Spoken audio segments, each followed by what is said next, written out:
Hey guys, so I'm Kelly and I will be hosting the co-op chat for today. So thank you so much for taking the time to join us today.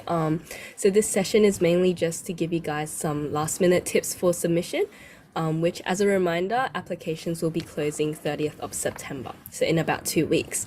So as a gentle reminder, this session will be recorded. So if you are uncomfortable at any time with being recorded, keep your camera and mic off, and then that way you will not appear in the recording.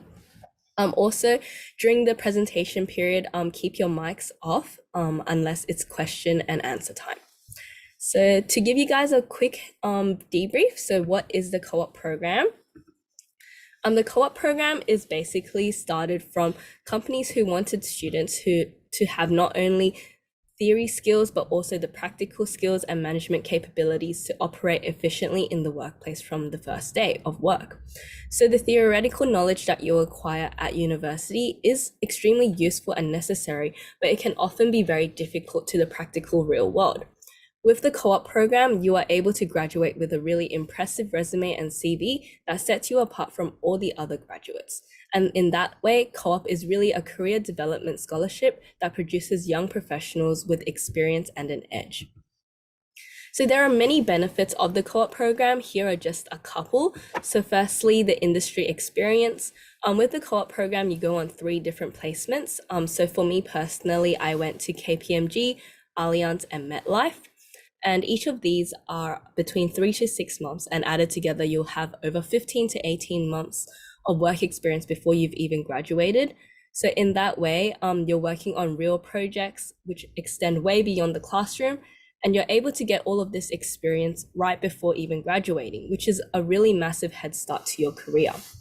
Other than that, the co-op program places a really big emphasis on experiential learning. So this is through leadership training or professional development, such as our leadership camps or stage workshops.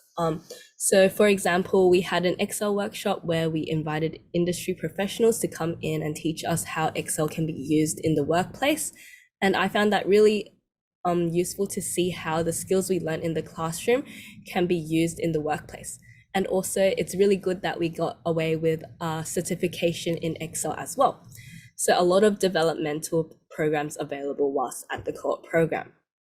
Other than that, there is the 19.6K per annum for 4 years, which is massive financial support, allowing you to focus on your studies, or if you're interested, the ability to move to Sydney and live on one of the residential colleges, as well as giving you that extra money to pay off your studies or for reimbursing your travels. Finally, the networking and mentoring programs are really massive, considering that there are so many co-ops, alumni, and academic staff available to support you. That network is really there for you throughout your university experience, whether it be supporting you from a social lens or providing you academic support. So in that way, the co-op program is really there for you to support you from all of these different angles, and there to support you to make you be the best you are. So the main benefits of the co-op program is that industry experience. So as I mentioned, you get 15 to 18 months of relevant industry experience. And on the side, you'll see a snapshot of all of our current sponsors. This is only a few of them, but there are more on our website. So make sure you have a look on our website to see which sponsors are relevant for the specific program that you're interested in. So where can your co-op journey take you? So broadly, there are 3 different streams: business, engineering, and science. And as a reminder for your application, you would be putting in up to 3 preferences of the programs which you are interested in. It's recommended that you kind of look at what you're personally interested in studying in and what aligns with your future career pathway, and then put those as your preferences. Rather than just putting what sounds good, put what you're interested in instead. So you can put up to 3 preferences. So you can put fewer than 3 if you're not interested in up to 3 programs. So with the business programs, they have a different UAC code compared to the standard UNSW business programs. So make sure that you put in the correct UAC codes. So for example, the Bachelor of Commerce co-op, the UAC code would be 424600. There is a UAC code PDF on our website that you can use to double check. as well as using the broader UAC code website. For the engineering and science programs, these ones have the same UAC codes as the normal UNSW program, so there is no separate UAC codes for these. A lot of these programs are also 5 years with the 5th year honors scholarship. So with these, you're guaranteed the 4-year scholarship, and then there is the potential to study your honors degree part with the sponsor company. So in terms of eligibility, the main thing that we're looking for is much more than just your marks. We're looking for scholars who are involved with their community and can balance their academics with their co-curriculars. So in your application, we would highly recommend that you reflect these qualities that are listed on the left, showing that you are ambitious, motivated, a problem solver, passionate, and that you are active in your community. So these are the qualities that we would recommend you highlight in your examples and in your applications and interviews. And other criterias, so you must meet the minimum ATAR of 96 or the degree entry ATAR for your relevant degree. So for example, with actuarial studies, the entry ATAR was 97.5. You would need to meet the 97.5 rather than the 96. And particular to note, it's only EAS adjustment factors only, so none of the bonus marks apply for the co-op program. So we would recommend you check online on the EAS website to see which criteria you satisfy. In particular to note, we also have gateway entries where up to 4 places are guaranteed for alternative gateway entry consideration. So this means a minimum ATAR of 90 with EAS. You can check out our YouTube channel to learn more about the co-op scholar qualities and more info on the gateway entry. So where do you apply? So hopefully by now you've already started your application, because as we've mentioned, the applications do close in 2 weeks. So it's time to get a move on and get started. So go onto our website and you'll be able to find the apply page and then register and log in to apply. You can use the same login for both the UNSW scholarship and the co-op scholarship page. So some of the top tips for the application. So firstly, be informed. So a really good place to start off with is looking on the co-op program website and navigating to the specific program you're interested in, because on each of these pages, it lists out what is involved in studying that particular program and what kind of qualities they are looking for in that industry. So for example, actuarial studies, they would be looking for people who are good with quantitative mathematics, people who are good at problem solving and communicators. And that kind of stuff is all listed on the particular programs of each of the programs. And then there'll also be listed the sponsors who are part of each program, so you can see which companies you would be working for if you were part of that particular program. Secondly, follow the co-op socials, so follow our Instagram and Facebook, and you can see a snapshot of the experience of a co-op scholar, as well as some application tips. Secondly, proofread.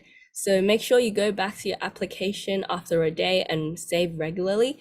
Make sure you check out for any grammatical or spelling errors, because these kind of errors make your application not as good as they could be and kind of makes your application not as organized and reflects poorly on you.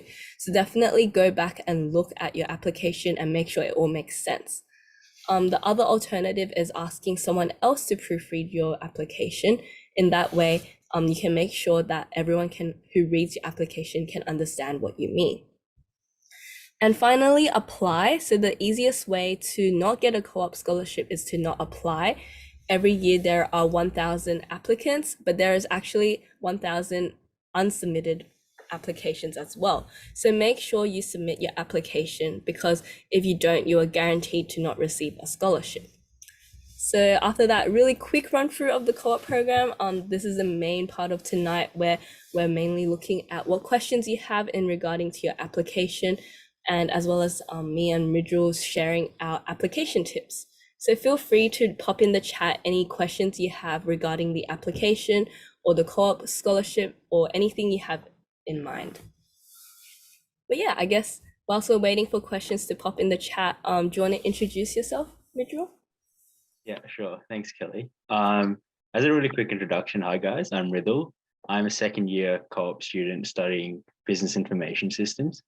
Um, and yeah, I've done one placement so far, so not as experienced as Kelly, but I did it at American Express, which I really did enjoy. Like the culture there was really good, and it was a really good like starting place, personally for me, for the co-op program. And I think the other sponsors in all the different courses, they're all well-renowned companies, or the companies that prospective employers look for when applying for a job. So they're all really good companies.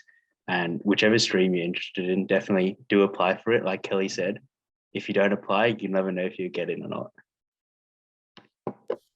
Yeah, definitely. The number one tip is definitely to apply. So we've got some questions in the chat. Is it possible to go on exchange while on co-op? So Midra, are you planning on going on exchange next year? I know applications are closing this week. Yeah, that's a really good question. Exchange varies for different people and different courses.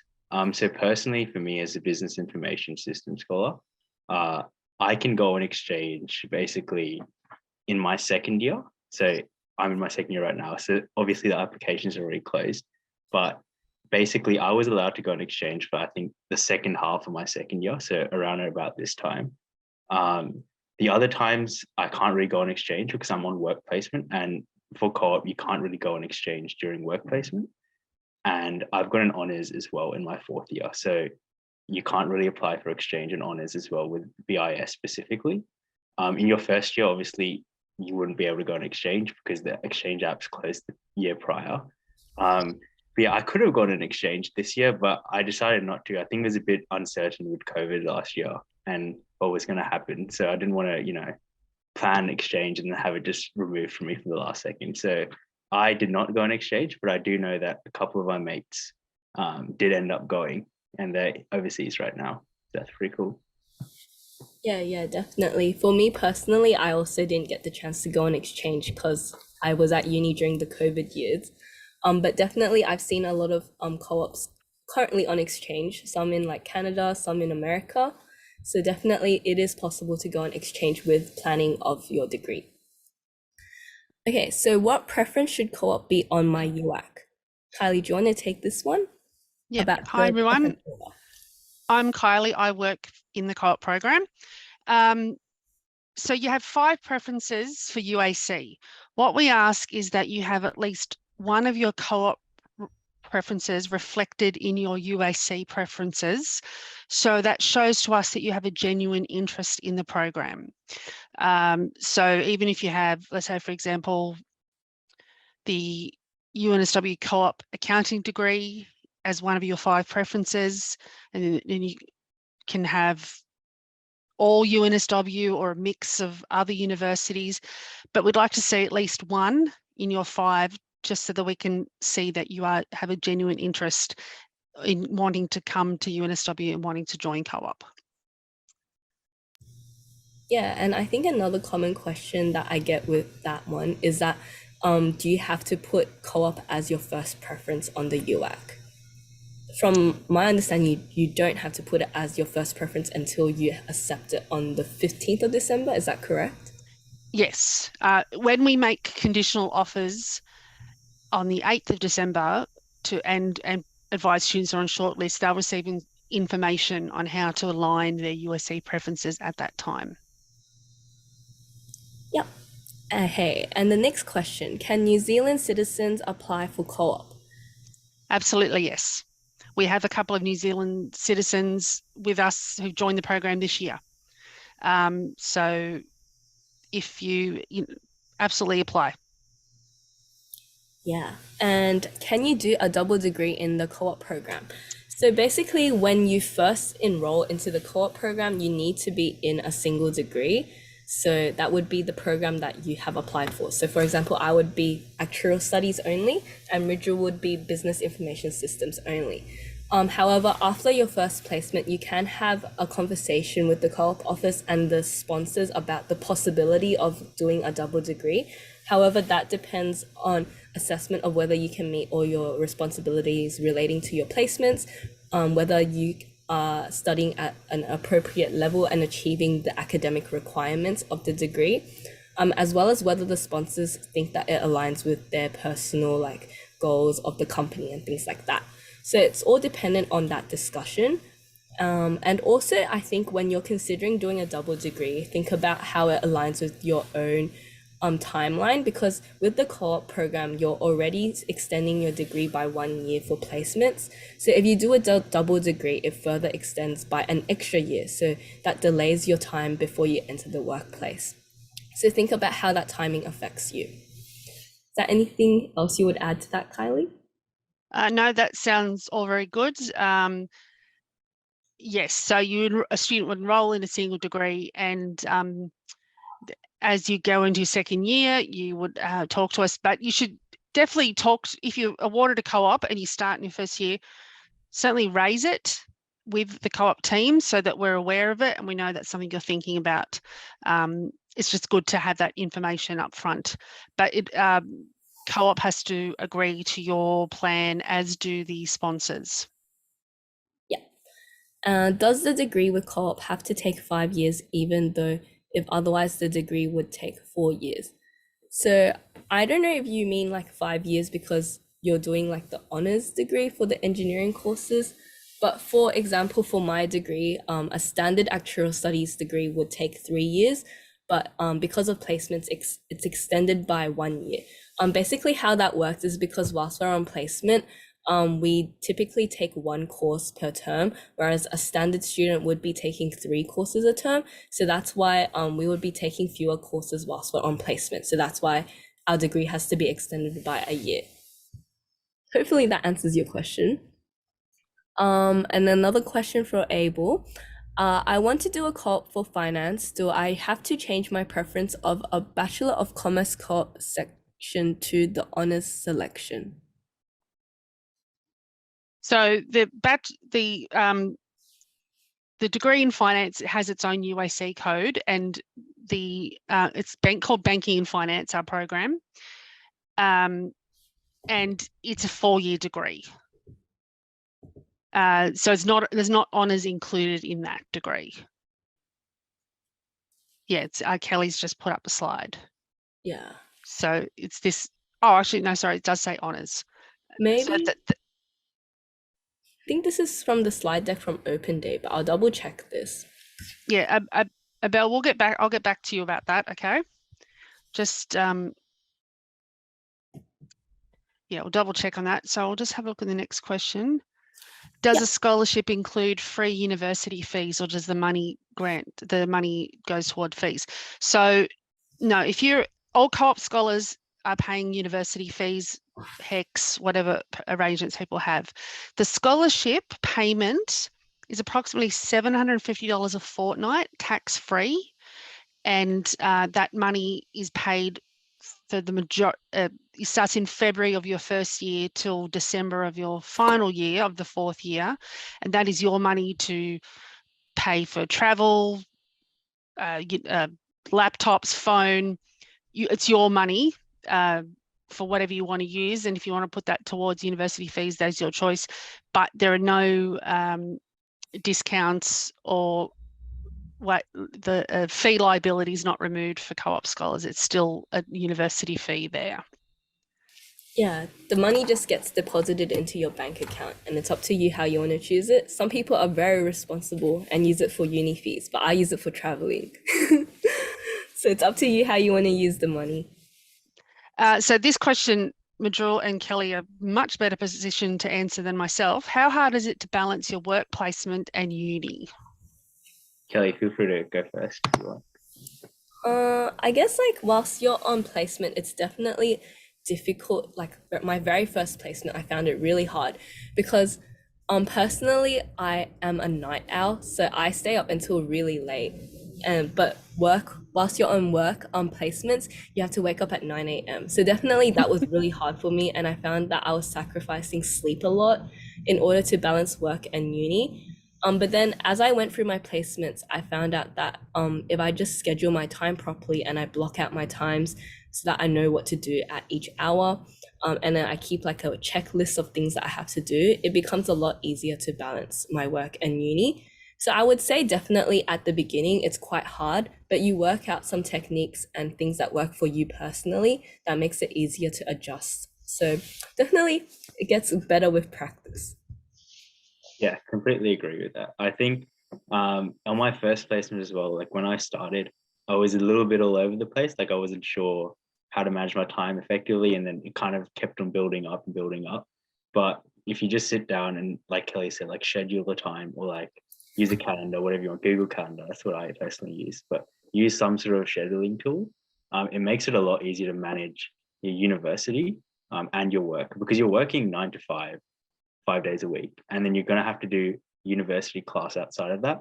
And then when assignment period comes, then that's when the workload gets like quite hectic, especially when you have deliverables for your workplace and then deliverables for university as well. So it is a bit of a juggling act, but you kind of work through it as time progresses and you get better and better each time. So like, I'm sure Kelly experienced this, and I know a lot of my other friends who in older years experienced this as well. Like in the second and third placement, they found it a lot easier to manage their time more effectively. All right, thank you. So the next question, if applying for multiple co-op courses, will there be multiple interviews? Okay, so some of our programs align. For example, computer science and software engineering have some alignment. So we would schedule one interview for both programs. Whereas if a student was selected for an interview in electrical engineering, photovoltaic engineering, and then mining engineering, that would be 3 separate interviews. So the interviews where we can combine business information systems, commerce information systems, computer science, software engineering, and also chemical engineering and product engineering. So for those programs, a student would sit one interview and will be considered for both programs. But we've had students who've sat for 3 interviews in one day because their program preferences were very broad and they weren't combined interviews. We will certainly make sure that if a student is in that situation, that they are scheduled with enough time in between to have a break and move to the next location. All our interviews are going to be in person.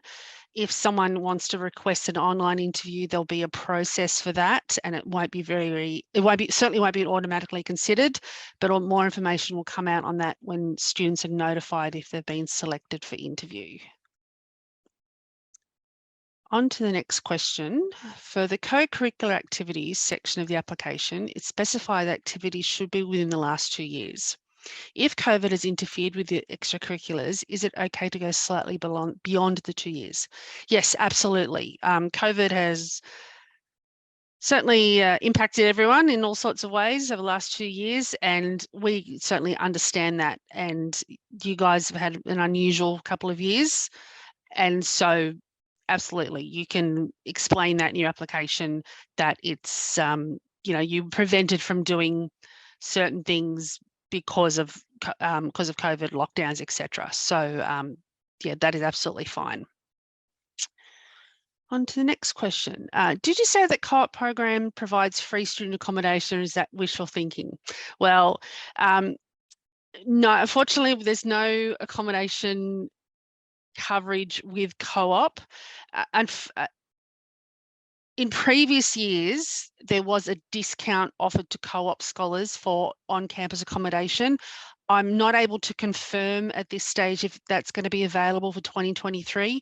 We've made a request for that, but until I get confirmation from the accommodation team, I can't say anything, or I can't confirm that.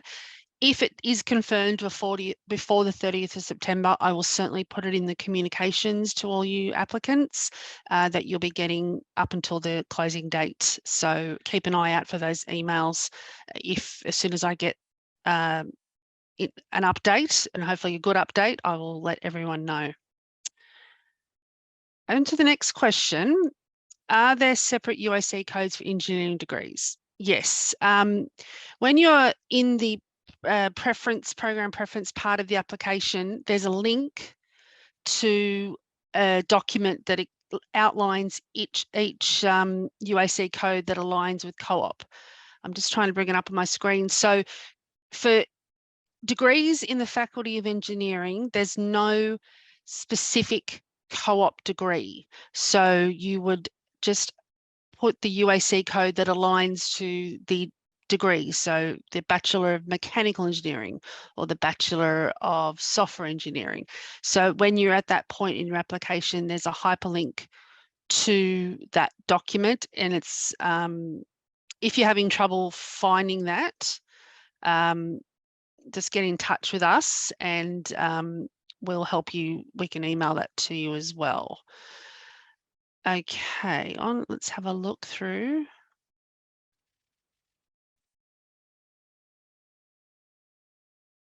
Julie, I'll come back to your second question. Okay, here we go from Devam. Do you take the same courses modules as non-co-op scholars of the same degree? If yes, are your classes common with them, or do you have co-op only lectures? Kelly and Maduro, I'll pass that on to you guys. Yeah, so I think for most of our courses, they are the same courses that the standard programs take. But in addition, we have our placement courses, which non-co-ops cannot take.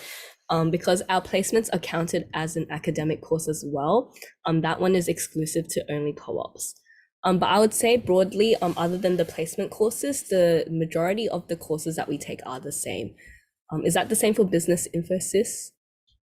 Yeah, that's pretty much, I think that's pretty much standard across all co-op degrees, because we don't have, like, it wouldn't make sense for us to have a co-op only degree with, let's say, one of the engineering branches where they only have one co-op student, right? So a lot of the times what happens is you're going to do it with like everyone else who's maybe studying information systems for me or actuarial studies for Kelly. And what will happen is you'll do the same classes, you have the same lectures, and after that, you can, tend to form groups, like co-ops tend to form groups within their own classes. So you tend to organize classes so that you're all together. But in terms of having co-op only classes, that's not really a thing.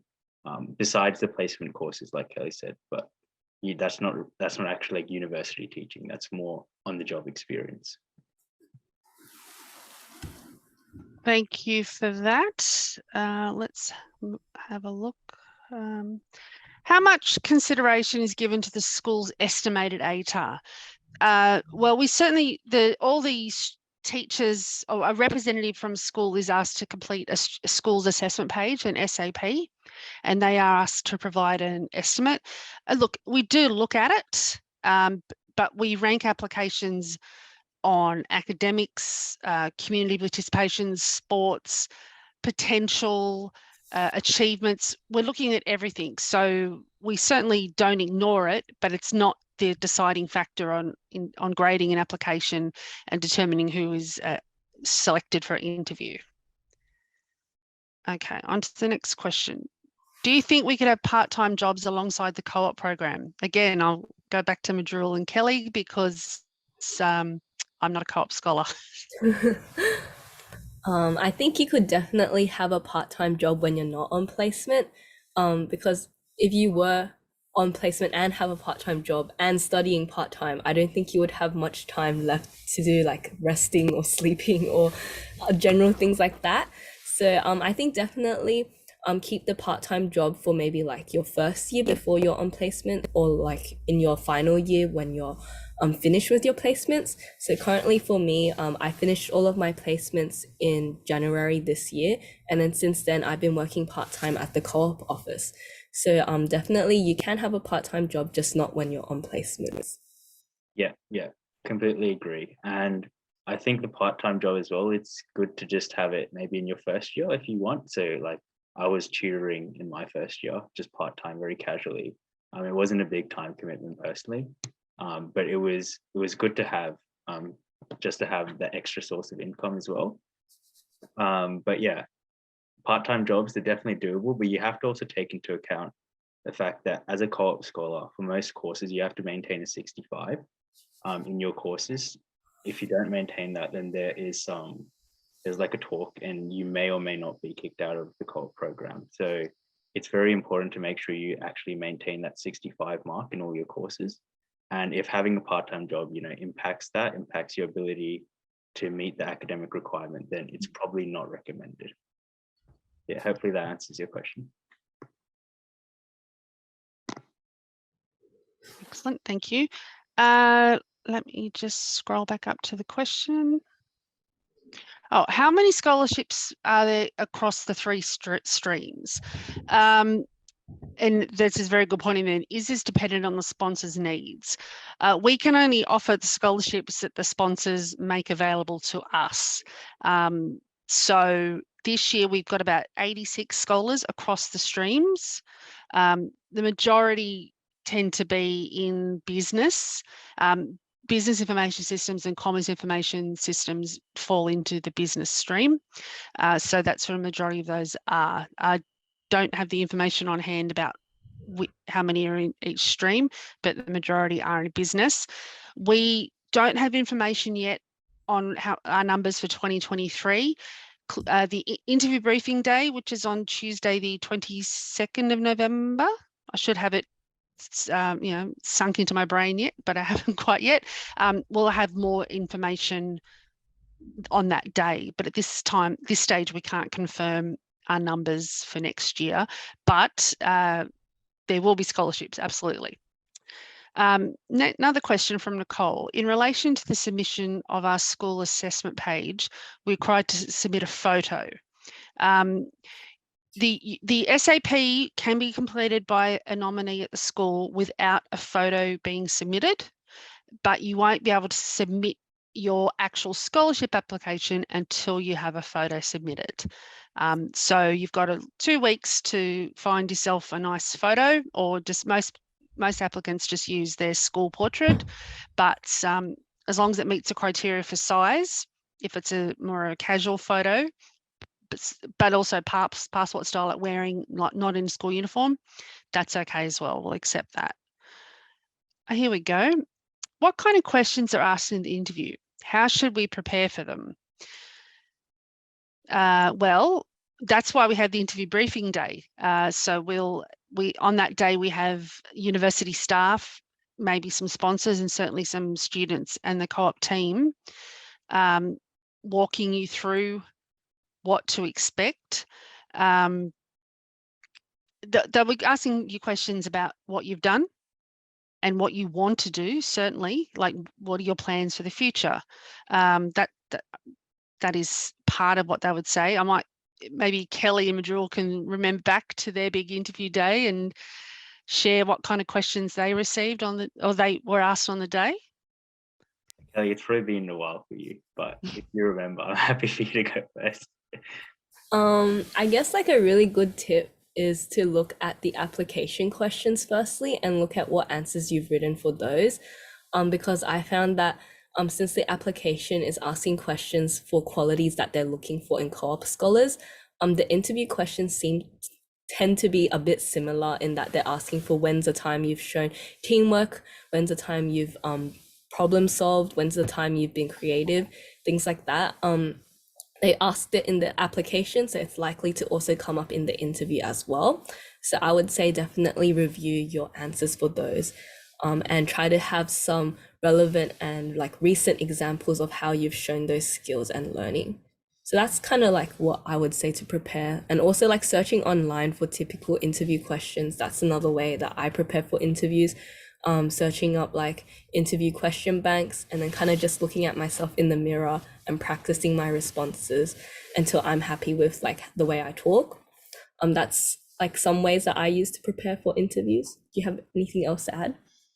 Yeah, no, that's pretty much what I used to do as well. But yeah, there's got to be a lot of primarily like scenario-based questions. So it's good to have examples or times, where, like you said, like I said, like where you've shown leadership and other qualities. So make sure to have them in your head at the time of the interview. And also make sure to prepare some kind of response for like, just tell me a bit about yourself. That I feel like that's a pretty common question you get in pretty much any interview. And that some might say that's the most important one because that kind of sets the tone of the rest of the interview because that's kind of like the first question that you're going to be asked. So it's always good to have a sort of answer for that as well if you're not, confident enough to come up with one on the spot. But yeah, make sure to practice in the mirror with a friend, with a family member, whatever works for you. And at the end of the day, kind of just be yourself. Like, I know, as corny as it sounds, that's kind of the advice. But we're looking for genuine people. We're looking for people who are not only interested in the program, but interesting as people as well. So be yourself, and I'm sure you guys will do really well. Yeah, and as Kylie mentioned, another part of the interview is also looking at what you're interested in doing in the future. So a really good way to prepare for questions like that is kind of looking at the industry that you're planning to work in and think like what is happening in the industry and what kind of companies are present in the industry. So for example, in actuarial studies, I kind of looked at like the differences between general insurance, life insurance, and consulting. I looked at what kind of areas were upcoming, such as like climate change or things like having more technology in the workplace and how that affects the industry that I plan to work in.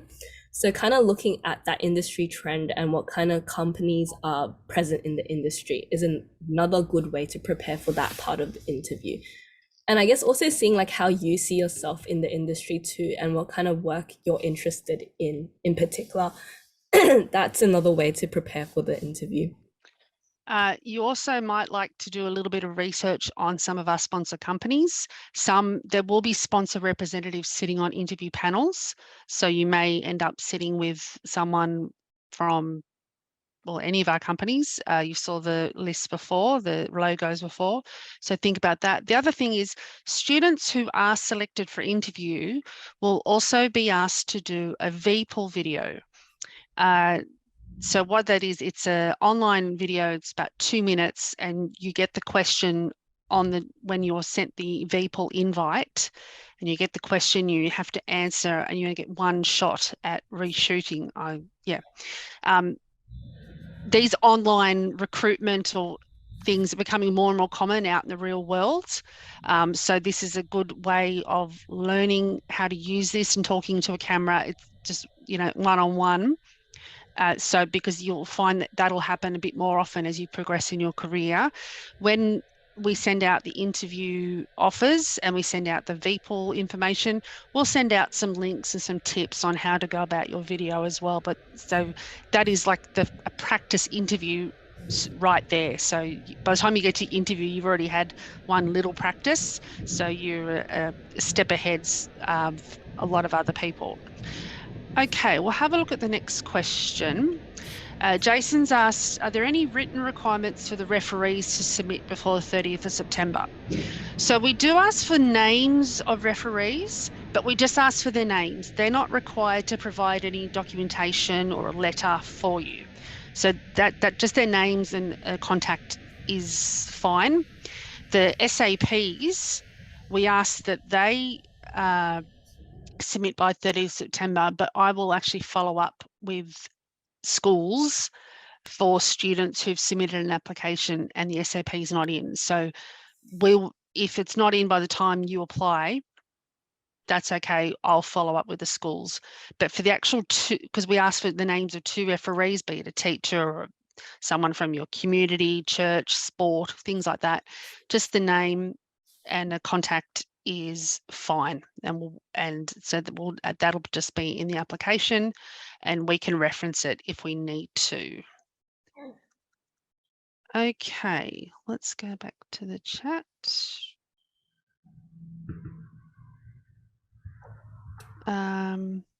Well, actually, Darshan's got a question specifically for Kelly.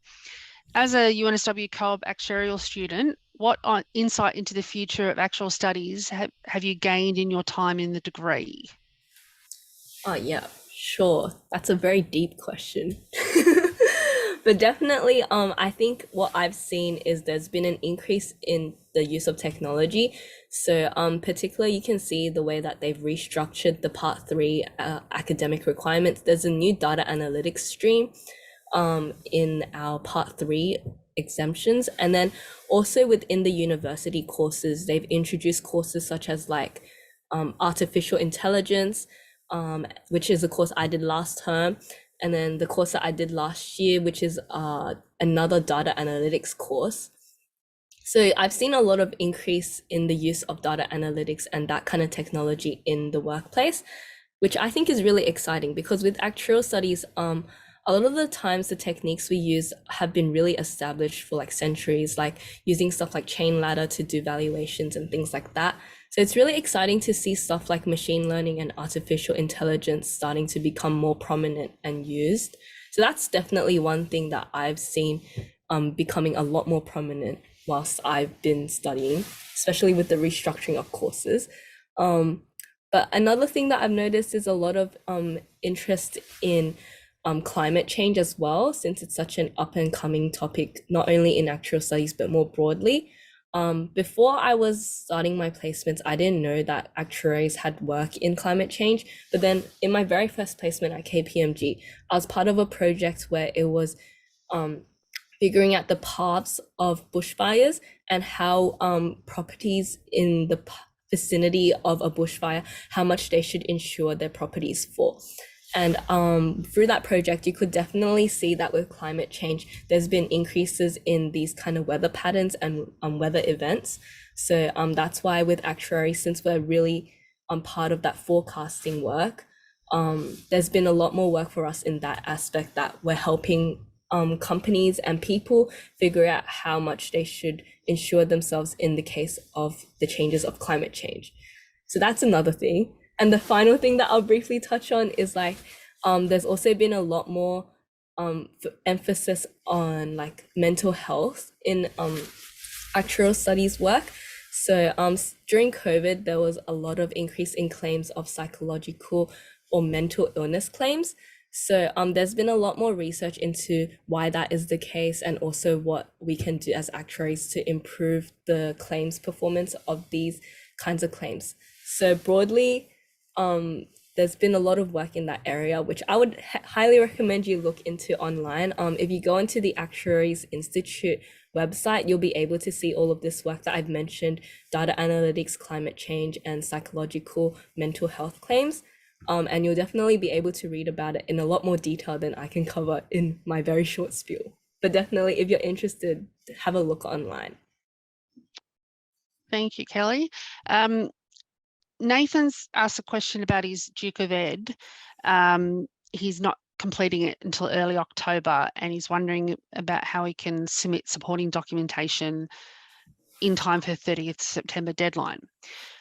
When you guys apply for co-op, all the information you need, you enter into our co-op application system yourselves. So you type all the information in. You don't need and to upload any documentation, any PDFs, any certificates. Our system won't accept that. You will list Duke of Edinburgh as something that you're doing as one of your activities, but you don't need to provide any certificates or supporting documentations for that.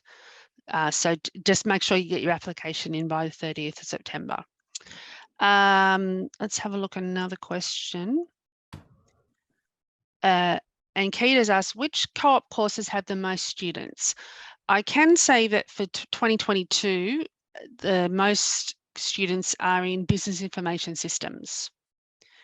So if that's something you are interested in, look into reading up on that and looking at sponsors, because this year they had the most scholarships to offer. So that if that's something you're interested in. And as I said earlier, this year we have 86 scholars across our programs, which is one of our biggest cohorts ever. I think just quickly following that question as well, don't necessarily apply for the courses which have the most students because you think they'll give you the best chance of getting in. Because it's kind of like if the most students are there, it's generally also the most applicants. So it's kind of like a double-edged sword. If you're interested in the program and you actually want to pursue, like, for example, business information systems, then by all means, like, go for it. But I don't really try to play this as like a numbers game because you probably won't be able to convey the same amount of passion as someone who actually does want to do the course and is read up on it. So make sure to apply for the courses which you personally have an interest in or you see yourself going into in the future. Yeah. Yes. I'm just looking back for one of the questions I said I'd revisit. And Okay, so if I was unsuccessful for a co-op scholarship, my next choice may be double degree with an expected higher ATAR than the non-co-op engineering degree. But if the UAC codes for engineering co-op are not specific, how do I indicate this choice in my UAC application?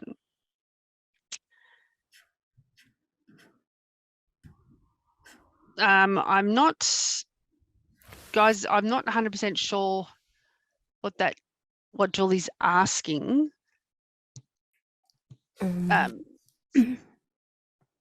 Julie, if you want to jump on and ask us the question, if you feel comfortable. Sure. So the issue is the UAC, the indicated ATAR selection ranks for engineering degree at New South is about 90. If you wanted to do the double degree science, advanced science, engineering honours, it's about 93. So if you put in the UAC code for the engineering and you want to, and you've applied for a co-op, that will be giving you that'll be ranked up number 1 in the UAC application things. And if you're unsuccessful with the co-op thing, you're still going to land in that and not get an opportunity to go to the lower, to your lower preference, which actually has a higher ATAR. Does that make sense? So engineering at New South requires 90, and advanced honours science engineering honours double degree is 93. But the co-op scholarship will be on rank number 1. Yes. But if you're unsuccessful for that, that will still be your number 1 thing, and you won't roll down into what would be your second. For engineering, co-op does not have a specific UAC code. Correct. So if someone, and we just recommend that students have at least one of their programs, one of their preferences, sorry, listed as a UAC preference in their 5. So, and we're talking about applying for at the end of this month. When we make interview offers, when we make conditional offers and to the program, we talk to students again about realigning their UAC preferences. Okay, all right, I think I understand. So then you probably have an indication whether you should, how it should be. Yeah, and when you put your UAC application in much later, the final version of it. Yes, the preferences can be changed, and so when the when the co-op offer goes out or the conditional offer goes out, we speak to individual students and talk to them about how they should align their USC preference. So at this stage, at the application stage, we'd just like to see at least one of the co-op degrees, or the UAC code align with the co-op preference. But it's up to the applicant where they want to put that in their preference, in their UAC preference, when they put that information. They have to replicate their UAC preferences into their co-op application just so we can see what they've told UAC at that time. Does that make sense? Yeah, I think so. Okay.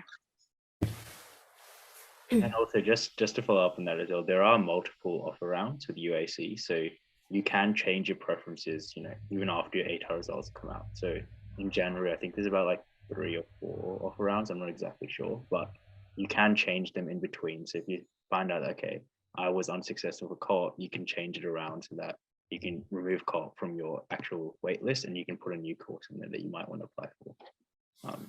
So hopefully that helps. Yeah, and definitely co-op is very transparent with the communication of whether you're given an offer or not, and whether you're shortlisted or off the shortlist, things like that. So much of this communication is also ahead of the UAC code changing deadline. So you'll be able to change your UAC code to reflect whether you were successful or not for the co-op scholarship. Yes. Another question. My trial exam happens just before the deadline and I'll likely get my results the week after. Is it possible to submit those results after? No, the scholarship deadline is hard, 5 p.m. on the 30th of September. It's a Friday. However, because we'll follow up on the SAPs after that date, the school will be able to provide that information in the SAP. So we will be able to get that, but it just won't be from you because you haven't got it at the time of the deadline of the scholarship application closing. Okay, so I think we've been through all the questions. There was one question that was sent to me by a direct message by accident. Okay. So this question's about the question 6 of the application, describing an achievement in the workplace and or designing, building, programming, or creating something. You might choose to highlight your creativity in this question. So Viktaka asked, would creating artworks be an example of this? So definitely, I think you can talk about that in your answer. So personally, for me, I also talked about something very similar. I talked about creating cover photos for my society event. So like making marketing material. And I use that as my answer for question 6. So I think definitely like creating artworks is an example of this because you're able to show your creativity. You're able to show the way that you're using basic foundation techniques to create an artwork that's uniquely made by you. So I think definitely that is a good answer for that question because you're showing all of the qualities that they're asking for in that question. So yeah, definitely use that as an example for that question. Yeah, absolutely. Again, we look at everything, academics, part-time jobs, some people start businesses, community involvement, sport, church, volunteering, all of those things are considered when we're looking at applications and selecting students for interview. So list any of those things that you've done. And for example, if you don't have a part-time job because you chose to focus on studying, detail that and why you felt it was more important to spend the time studying than working or things like that. Provide as much as information as you can, as long as you're within the character limits, of course, so that we can, as we assess the applications, we sort of want to get to know you as we're reading through your information. So having as much information about what you do is good. Yeah, and I would say in your question, in your answer as well, don't question about the validity of your activity. I think instead think about like what you've learned from the activity and how that's improved you as a person, and then show that in your answer rather than thinking about whether your activity is an important activity or not, because it's not really about the importance of the activity in general, but the importance to you as a person. So definitely in your response, try to think about the ways that you've shown the qualities that we're asking in the question, and then show like the skills and the achievements that you've had from that activity as well. There's a question here, what could we discuss as our weaknesses without sounding generic?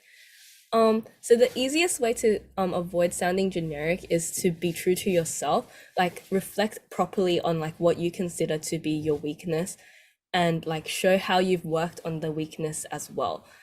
So personally, I've seen things where people say like, oh, I'm a perfectionist, so it's hard for me to do things without being focused on making it perfect.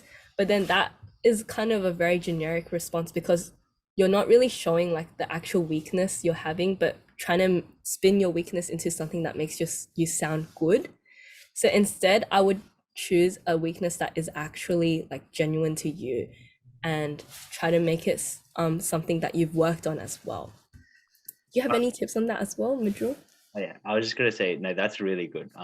Being genuine is the best thing you can do. And the reason for that is when you're in an interview setting and you've got, for example, if this is asked in an interview, you want to be able to explain it in a way that it doesn't sound rehearsed, and it doesn't sound, you don't break down in the middle of your speech. So being genuine is probably the easiest way to do it, just because you know from personal experience what it was that is your weakness, and then you know how you've improved on it as well.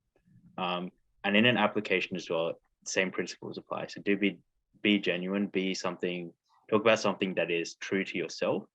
Don't necessarily go looking around for the best answer, because the best answer is not what we're looking for. We're looking for how you as a person can actually fit into the program. Yeah. And the best way to do that is like reflecting on your experiences as well. So when you're thinking about your weakness, think about like the worst thing that's ever happened to you in your entire life, and then think why that happened, and think how you personally might have contributed to that event happening. And that might be the answer to this question. So definitely like go through all your experiences, all your activities that you've done throughout your throughout your school life and your like outside of school life as well. And think about what qualities you've shown in each of these activities, and just write it all down so you can pick out which examples are your strongest. Excellent, thank you. I'm just sending a direct message to someone about career chats that we had recently, and you would have all received an email where, with the links to these chat videos, which you might find helpful. So just refer to the email you received yesterday about that. Okay, so let's have a look. Is anyone, we're coming close to time. So if anyone has any last minute questions that hasn't come up tonight, this would be the opportunity to raise it now or ask it now. I think Nathan had a question in the chat. I don't know if we answered it. He asked if we aren't looking for academic ability, why is the ATAR requirement 96? He's worried that he'll go through the whole application and interview process, get the conditional offer, but then not get into co-op because he doesn't meet the ATAR requirement. I'll just quickly give my insight into this, and then Kylie and Kelly, feel free to jump in as well. We do look for academic ability as well as other things. It's not that there's not a focus on academic ability, there definitely is, because to meet the demands of this program, doing university while in work placement and being able to meet the minimum 65 requirement, it does require some level of academic dexterity as well. But yeah, we are also looking for students who are good communicators, good leaders, have a wide range of experiences, and are academic. So we're really looking for a well-rounded applicant to apply. If you do get the conditional offer, but you don't get the ATAR requirement, that has happened in the past. I know people personally who have made it all the way through to the interviews, but ended up not getting the co-op offer because of the ATAR requirement. And yeah, that is unfortunate, but there is a reason why we've got the academic barrier in place as well. Kylie, Kelly, if you have any thoughts on that, feel free to jump in. Yes, sometimes we do offer or have available replacement scholarships. So if you come to UNSW, there may be an opportunity to join co-op at a later stage. So yes, and for some students do have a conditional offer and do not meet the ATAR, that happens, correct? But we've had students join the program 6-12 months after they started uni because a position has come available. And at that point, we are looking at, as well as your background and your year 11, sort of year 12 results, would then begin looking at your university results, because by that stage, students would have at least a term of study completed. So yeah, so the door doesn't always close. There may be other chances down the track if you are enrolled at UNSW. So just keep that in mind. So Abel's asked, can we just have one program preference? Yes, if you really, you can have up to 3, as Kelly mentioned earlier, but if you're just very keen on one particular program, you'll be considered for that. And Sean has asked, will the application not be considered if everything is not filled out? Our system is designed that you cannot submit your application until everything's completed. I'm not sure if you've seen the little green and orange and red circles on your application. The system won't let you submit until you have all little green circles against each point. If you decide you get to a point you don't want to submit your application, that's fine, but the system won't let you proceed until you get there. I will mention, obviously, on the 30th, towards 5 p.m, as the deadline looms, the system may get overloaded. We will be troubleshooting on the day, but if you can submit a little bit earlier in the morning, just to avoid any technical issues, I would recommend doing so, just for your own peace of mind, knowing that you submitted and there's not any technical issues around 5 p.m. Let's have anything else.